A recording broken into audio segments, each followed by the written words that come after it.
Welcome to the Sagebrush Trail. Stories of the West, from the frontier to the Yukon.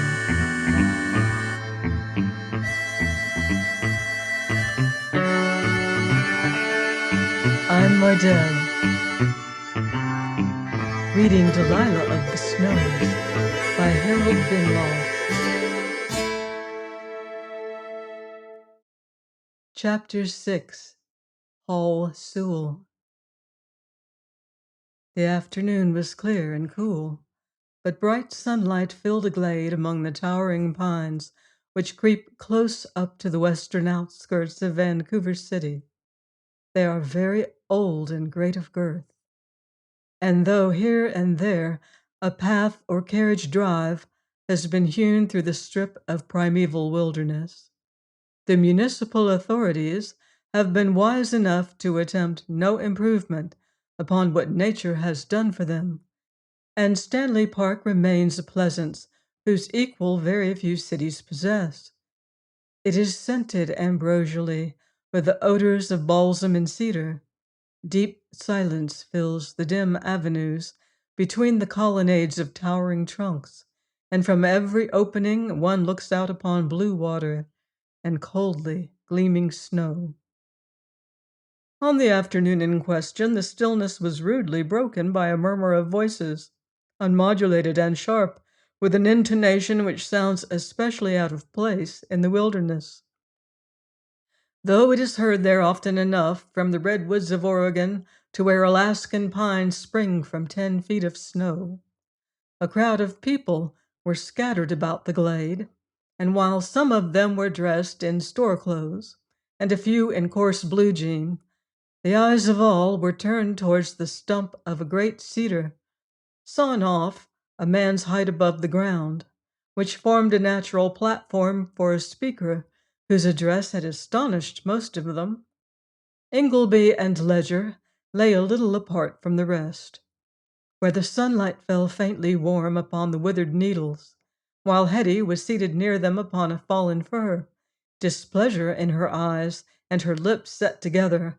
Her eyebrows also seemed unusually straight, as they often did when she was angry, and that gave to her delicately pretty face a curious appearance of severity one would scarcely have expected to find there. She was dressed tastefully, for she earned a sufficiency as a boarding-house waitress. Ingleby, who lay nearest her, looked up at her with a little smile. "You would make rather a striking picture just now, Hetty," he said.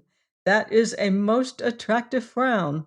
I don't know where you got it, but taken together with your attitude, I can't think of a better comparison. Almost Roman." Hetty glanced at him sharply. Her education had not been very comprehensive, and she scarcely understood the allusion. But Ingleby, who had made it at random, was nevertheless in a measure right, for there is a recurrent type of feminine beauty, not exactly common, but to be met with among women of her station in the north of England, while they are young at least, which approaches the classical. Hetty might have posed just then as a virgin sitting with turned down thumb. "Well," she said, "I'm vexed with you and Tom, as well as with that man. I wish you hadn't come now when we are nice and comfortable, and you are both earning good wages, at least when the steamers come in." Ingleby shook his head reproachfully. "You have spoiled it," he said. "Hasn't she, Tom? A young woman who frowns in that imperial fashion, talking of wages?" Ledger only laughed. As turning over among the fir needles, he filled his pipe again, but Hetty was still a trifle angry. "Of course I don't understand you," she said. "I never do. But it's a good thing I've more sense than either of you. Now you know what came of listening to speeches of that kind in England, and you're doing the same thing again. I've no sympathy with that man. Everybody has enough to eat and looks contented and comfortable. Why does he come here, worrying them?" Ledger smiled. "I'm not sure that the contentment of ignorance is the blessing some people would like us to believe. You see, when one doesn't know what he's entitled to, he's apt to be satisfied with a good deal less. While when men like Hall Sewell point out that you don't get half as much as you ought to, you are apt to believe them. Ingleby laughed, though, as Sewell's writings had stirred him to intense appreciation even in England. He was not altogether pleased with the little twinkle in his comrade's eyes. He was quick to fire with enthusiasm, while it occurred to him that Ledger was a trifle too addicted to looking at both sides of a question, and occasionally admitting the weak points of his own case with dry good humor. He had also a shrewd suspicion that Ledger was a cleverer man than himself. "Well," he said, looking at Hetty, "if you are content to carry plates to sawmill hands and wharf laborers, it's more than I am to see you do so." "Why shouldn't I?" And Hetty, who flashed a covert glance at him, noticed the tinge of heightened color in his face and was not displeased at it. "They are all of them very civil to me, and the one who can get nothing to do as a doctor—" "Oh, yes," said Ingleby curtly. "I've noticed his confounded assurance. Every time I see you going round with his dinner, I feel I'd like to poison him." Ledger looked up again with a twinkle in his eye showing plainer still. "You haven't answered her, and I'm not sure you can," he said. "She put the whole thing in a nutshell when she asked, 'Why shouldn't she?'" Ingleby was silent, but he fidgeted, and Ledger grinned. "Don't you find it a little difficult to cling to aristocratic prejudices, though I don't know how you became possessed of them, and believe in democratic theories at the same time?" he said. "One would fancy they were bound to run up against each other occasionally." Just then an urchin with a satchel on his back came along. "Hal Sewell's latest speeches," he said. "Fourth edition of the New Brotherhood in the Grip of Capital." "Give me them all," said Ingleby. "How much do you want?" "A quarter," said the lad, handing him several flimsy pamphlets, and while Hetty glanced at him severely, Ledger laughed. 25 cents," he said. "It would have purchased a packet of caramels for Hetty." "We might manage both," said Ingleby. "I'm sorry I didn't think of it earlier, Hetty. But you haven't yet told me your opinion of the man himself." Hetty glanced at the man upon the fire stump. He was dressed as a workman in blue jean, which seemed to her a piece of affectation, since when workmen of that city take their recreation, they usually do so attired in excellent clothing. But he had a lithe, well-proportioned figure, and it became him, though neither his face, which was bronzed by exposure, nor his hands were quite in keeping with it. It was a forceful face with keen dark eyes in it, but the mouth was hidden by the long mustache. Paul Sewell was in his own sphere a famous man, whose printed speeches had been read with appreciation in Europe, and he had not long ago played a leading part in a great labor dispute. He had just finished speaking, and another man was somewhat apologetically addressing the assembled populace. Hetty, who surveyed him critically, shook her head. "If you buy me any sweets now, I'll throw them away," she said. "Well, he's a good-looking man." "Oh," said Ingleby, "he's good-looking. Can't you get beyond that, Hetty?" Hetty pursed her lips up reflectively. "Well, why shouldn't he be? It's a pleasure to see a man of that kind. There are so few of them. Still, I'll try to go a little further. Of course he's clever. At least, everybody says so, but there's something wanting. I think he's weak." "Weak?" said Ingleby indignantly. "You're wide of the mark this time, Hetty. I've read every line he has printed, and anyone could feel the uncompromising strength in it. They've put him in prison and tried to buy him, but nothing could keep a man of that kind from delivering his message." Hetty still pursed her lips up, and when she spoke again, she somewhat astonished Ingleby. "If I were a little cleverer and richer, I think that I could. That is, of course, if I wanted to." she said. Ledger looked up with a little whimsical smile. I hope she isn't right, but she now and then blunders upon a truth that is hidden from our wisdom. Delilah is, after all, a type, you see, and one can't help a fancy that she has figured even more often than is recorded in history. Go on, Hetty. Hetty put her head on one side. I never could remember very much history, but that man's vain. Vainer than most of you, she said. A girl above him, who pretended to believe in him, could twist him round her finger. Above him, said Ingleby.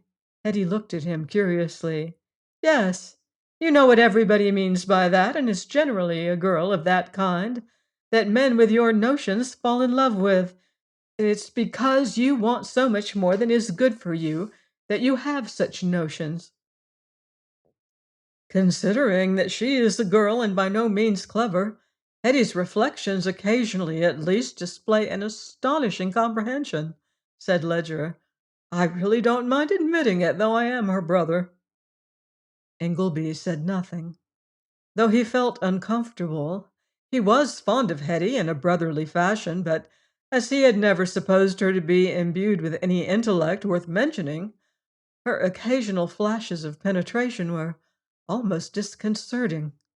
The last one was certainly so, for there were two people of diametrically opposed opinions whom he respected above all others. One was Hall Sewell, the reformer, and the other Major Colthurst's daughter. He was glad of the opportunity for changing the subject when the man who had been speaking stopped a moment and looked at the crowd. I guess I'm through, and you have been patient, boys, he said. Hall will be quite willing to answer any reasonable questions I'll get down. There was a little good-humored laughter, and a man who stood forward turned to the assembly. Everybody knows Jake Townsend, and there's no wickedness in him. He's a harmless crank, he said. But what I want to ask Hal Sewell is who's paying him to go around making trouble among people who have no use for it or him? It's a straight question. There was a little growl of disgust as well as sardonic laughter, and while one or two angry men moved towards the speaker, the man with the dark eyes stood up suddenly. Let him alone, boys. We don't want to use our enemy's methods, and I'm quite willing to answer him, he said. Nobody has paid me $1 for what I've tried to do for the cause of brotherhood and liberty, but I was offered 1,000 to betray it not a month ago. Name the man who did it, cried somebody. I will, said Sewell. When I consider the time is ripe, they may count on that, but in the meanwhile, you will have to take my word for it. So far I've been found where I was wanted, and that, as our friend suggests, was generally where there was trouble. But I never took 5 cents for reward or fee. There was a murmur of approbation, as well as incredulity, and then a cry broke through it. How'd you worry long, then? Man's got to live. Sewell held his hands up, and though small and well-shaped, they were scarred and brown. What I want, and it's very little, I can earn with the shovel and the drill. I've given your man his answer, but I'm going farther. There was a clamor from one part of the crowd. He's an insect. We've no use for him. Let up. Hall's talking. We're here to hear him. What did I get for my pains? Said Sewell. That's what the question comes to, and I'll tell you frankly, since until we or our children bring in the new era, it's all that the man has to expect who believes this world can and ought to be made better. I've been ridden over by U.S. cavalry and beaten by patrolmen's clubs. I've been hounded out of cities where I lawfully earn my bread and sandbagged by hired toughs. That would be a little thing if I were the only victim, but you know you can read it in your papers almost any day. What happens to the men who have the grit to work as well as to hope for the dawn of better days for downtrodden humanity? You're to wait for it on the other side of Jordan. Your teachers say, "Boys, we want it here and now, and it's coming a little nearer every day. You've got to believe that. And when the outlook grows black, get a tighter clinch upon your faith. Was it a shadow and a fancy that the men died for who went down in every struggle for the last 10 years? We needn't go back farther. Right across this prosperous continent, you'll find their graves, men shot and sabred, strung to bridges and telegraph poles. Boys, we've been waiting a long while." He broke off abruptly, for a little solid park warden and an equally unimpressed official of the Vancouver police pushed their way through the crowd. "I guess," said the former, "you'll have to light out of this. You can't hold no meetings here." The crowd was a Canadian one, good-humoredly tolerant, respectful of constituted authority, and, what was more to the purpose, reasonably contented with their lot. They were also, as usual, somewhat deficient in the quick enthusiasm which is common across the frontier. Had ample time been afforded him, the orator might have got hold of them and impressed upon them a due comprehension of their wrongs. But a good many of them were by no means sure that they had very much to complain of as yet. Still, there were angry expostulations. "Have you any ground for preventing my speaking here?" Sewell asked. "Yes, sir," said the warden. "I guess we have. It's down in the park charter. You can't peddle those papers either. Call your boys in." The men who made those laws, as usual, made them to suit themselves. "Well," said the warden, "I guess that don't matter now. There they are. All you have to do is keep them. Nobody's going to worry you." There was an embarrassing silence for a moment or two, for everybody felt the tension and realized that the position was rife with unpleasant possibilities. But the stolid warden stood eyeing the crowd unconcernedly, and as usual, the inertia of British officialdom conquered. Sewell made a little whimsical gesture of resignation and raised his hand. "I'm afraid we'll have to break up, boys. There's nothing to be gained for anybody by making trouble now," he said. "If we can hire a big store of any kind, I'll talk to you tomorrow." He sprang down from the stump. The crowd melted away, and Hetty laughed as she glanced at her companions. "That man has really a good deal more sense than some people with his notions seem to have," she said. Ingleby shook his head at her. "You mean people who pull gates down on Sunday afternoons?" he asked. "Still, I scarcely think it was to save himself trouble he told them to go home, and nobody could have expected very much sympathy from the men who listened to him. He's wasting his time on them. They're too well fed. What do you think, Tom?" Ledger, who did not answer him for a moment, glanced thoughtfully through an opening between the stately trunks towards the far-off gleam of snow. "This province," he said dryly, "is a tolerably big one, and from what I've heard, they may want a man of his kind in the northern ranges presently. It isn't the supinely contented who face the frost and snow there. And the Crown mining regulations don't seem to appeal to the men who stake their lives on finding a little gold. They appear to be even less pleased with those who administer them." Join me next week on the Sagebrush Trail for more exciting Western adventure in Delilah of the Snows by Harold Binloss.